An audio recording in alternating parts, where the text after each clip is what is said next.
दोस्तों कहते हैं बुद्ध को जब ज्ञान प्राप्त हुआ वो 7 दिन तक चुप रह गए। महात्मा बुद्ध 7 दिनों तक क्यों मौन रहे? उनकी चुप्पी इतनी मधुर थी, ऐसी रसपूर्ण थी, ऐसी रोआ रोआ उसमें नहाया सराबोर था। बोलने की इच्छा ही न जगी, बोलने का भाव ही न पैदा हुआ। कहते हैं देवलोक थरथराने लगा।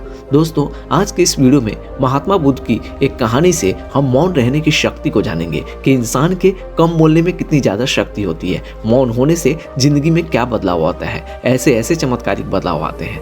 चुप रहना एक ऐसी शक्ति है जो हम किसी बात को गहराई से समझने की और काम करने की ऊर्जा देती है। चुप रहने से हमारा माइंड ज्यादा काम करने लगता है और हम ठीक समय पर सही निर्णय लेने में सक्षम होते हैं। गौतम बुद्ध रोज अपने शिष्यों को उपदेश देते थे। बुद्ध के प्रवचन सुनने शिष्यों के साथ ही अन्य लोग भी पहुंचते थे। एक दिन जब बुद्ध प्रवचन दे रहे थे तभी एक व्यक्ति पहुंचा और वो बोला कि तथागत, मैं आपसे बहुत सारे प्रश्न पूछना चाहता हूँ। मेरा मन बहुत अशांत है, कृपया मेरे प्रश्नों के उत्तर दे ताकि मेरा मन शांत हो सके।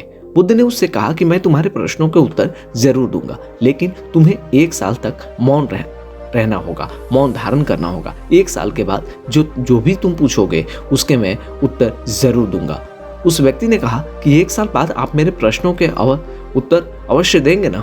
बुद्ध ने कहा, हाँ बिल्कुल, मैं अपनी बात का पक्का हूँ, तुम्हारे सारे प्रश्नों के जवाब दूंगा, लेकिन 1 साल बाद। बुद्ध की बात सुनकर उस व्यक्ति ने मौन धारण कर लिया। धीरे धीरे वो व्यक्ति मौन व्रत की वजह से उसका एक मन एकाग्र होने लगा, वो ध्यान में उतरने लगा, मन भी शांत होने लगा, उसके सभी प्रश्न खत्म होने लगे। 1 साल बीत गया।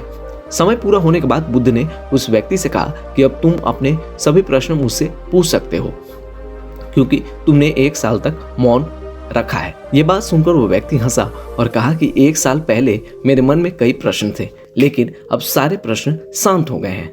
अब मेरे पास आपसे पूछने के लिए कोई प्रश्न नहीं बचा। बुद्ध ने उस व्यक्ति से कहा कि जब तक हमारा मन शांत नहीं है, मन में ढेरों प्रश्न उठते रहते हैं, उसकी परेशानियां बनी रहती हैं। अज्ञान और भ्रम की वजह से हमारा मन प्रश्नों के उत्तर तक पहुंच ही नहीं पाता। कुछ समय मौन धारण करके हम हालातों को समझेंगे तो सारे प्रश्न के उत्तर स्वतः ही मिलने लगते हैं। मन शांत हो जाता है और सभी प्रश्न भी खत्म हो जाते हैं। सारी चीजें हम आसानी से समझने लगते हैं और जीवन में सुख शांति मिल जाती है। यह हमारी आत्मिक शक्ति का मुख्य स्रोत है, जो आजकल के समय में हमारे लिए बहुत ही मुश्किल है। यह हमारे मन को शांत करता है। चुप रहने से, शांत रहने से हम अंदर से यानी दिल से सच्ची खुशी का महसूस करते हैं, अनुभव करते हैं, जिसका अंदाजा हम खुद भी नहीं लगा सकते। इससे हमारी संकल्प शक्ति भी बढ़ती है। इसीलिए जो लोग कम बोलते हैं उनके द्वारा कही गई बातें जल्दी सच होती हैं, क्योंकि वे लोग सकारात्मक विचारों के होते हैं और उनका मन अंदर से बहुत शांत होता है। जब किसी परेशानी का हल असंभव सा दिखाई देता है तो कुछ देर चुप रहकर अकेले में बैठकर उसे बड़ी आसानी से हल किया जा सकता है। चुप रहकर ही भगवान या परमात्मा से भी सीधी बात की जा सकती है। जीवन में खुश रहने के लिए चुप यानी शांति और मौन का विशेष महत्व होता है।